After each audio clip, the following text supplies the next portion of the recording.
I decided I wanted to be in the Air Force very early in my life. My father was an Air Force physician, my godfather was an Air Force physician, and for as long as I can remember, that's all I wanted to do. I really like working with my hands, solving problems with it. Surgery was the avenue of medicine that most appealed to that, but I've always been strongly attracted to biology, science. It kind of fits my personality. I applied to the Air Force Academy out of high school. Once I got accepted, then the path was set. The Academy did an excellent job of preparing me. Most of the classes I took for upper-level biology mirrored what I took in the first 2 years of medical school. And being able to get into a structured environment, so when I did get to medical school and it was me generating my own schedule and making sure I got to class on time, I think that was probably the biggest benefit.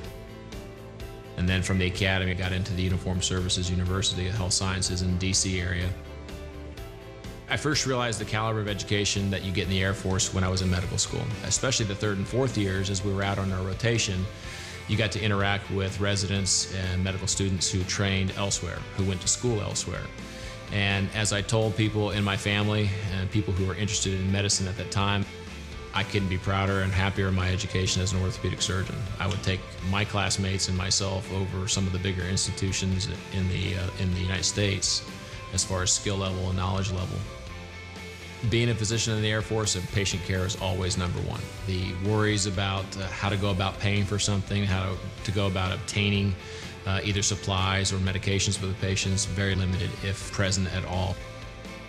When I'm talking to my junior partners who've just come into the Air Force, I tell them that being an Air Force orthopedic surgeon is going to be the best time of their life. You have plenty of time to get your practice established. You have plenty of time to develop yourself as an orthopedic surgeon, but most importantly, you have plenty of time to get to know your family again. A lot of times we lose sight of that when we're in residency. We're working day in, day out, 18 hours a day sometimes. We're on call every other night, and we don't get to see our families much in that 4 or 5 years we're in training. The first couple years out of your practice, you got that opportunity to get that connection reestablished with your family, and that's probably one of the biggest things I tell my partners. Some of the best parts about being an Air Force physician are the patients we get to treat. You get to talk with people who've been in the military since World War II, Korea, Vietnam, and to hear their stories and to hear the heritage of where I'm at right now is just, you can't get that on the outside as a civilian physician.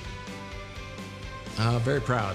I've had a couple of opportunities to be deployed and operate on our service members in a deployed environment, saving lives, saving limbs, and it gets you. I'm Lieutenant Colonel Paul Gleason. I'm an orthopedic hand surgeon in the United States Air Force, and I'm from an Air Force family, so I'm from everywhere.